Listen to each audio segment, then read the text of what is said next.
ऐं ह्रीं श्रीं लसन्मरकत स्वच्छ विग्रहायै नमः। ॐ ऐं ह्रीं श्रीं महातिशय सौन्दर्य लावण्यायै नमः। ॐ ऐं ह्रीं श्रीं शशांक शेखर प्राणवल्लभायै नमः। ॐ ऐं ह्रीं श्रीं सदा पञ्चदशात्मैक्य स्वरूपायै नमः।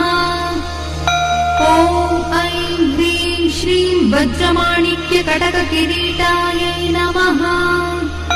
ॐ ऐं ह्रीं श्रीं कस्तूरी तिलकोल्लासित निडलायै नमः। ॐ ऐं ह्रीं श्रीं भस्मरेखाङ्कित लसन्मस्तकायै नमः। ॐ ऐं ह्रीं श्रीं विकचाम्भोरुह दळलोचनायै नमः। ॐ ऐं ह्रीं श्रीं शरच्चाम्पेय पुष्पाभनासिकायै नमः। ॐ ऐं ह्रीं श्रीं लसत्काञ्चन ताटङ्कयुगलायै नमः। ॐ ऐं ह्रीं श्रीं मणिदर्पण सङ्काशकपोलायै नमः। ॐ ऐं ह्रीं श्रीं ताम्बूलपूरित स्मेरवदनायै नमः। ॐ ऐं ह्रीं श्रीं सुपक्वदाडिमीबीजरदनायै नमः। ॐ ऐं ह्रीं श्रीं कम्बुपूगसमच्छाय कन्धरायै नमः।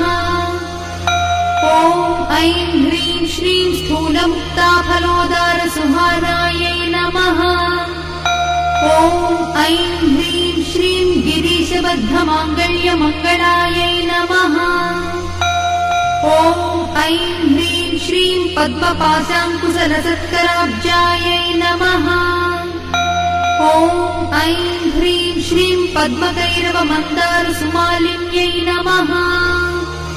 ॐ ऐं ह्रीं श्रीं सुवर्णकुम्भयुग्माभसकुचायै नमः।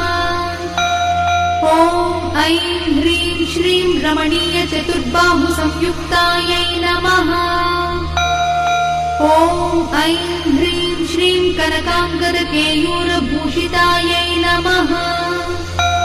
ॐ ऐं ह्रीं श्रीं बृहत्सौवर्णसौन्दर्यवसनायै नमः।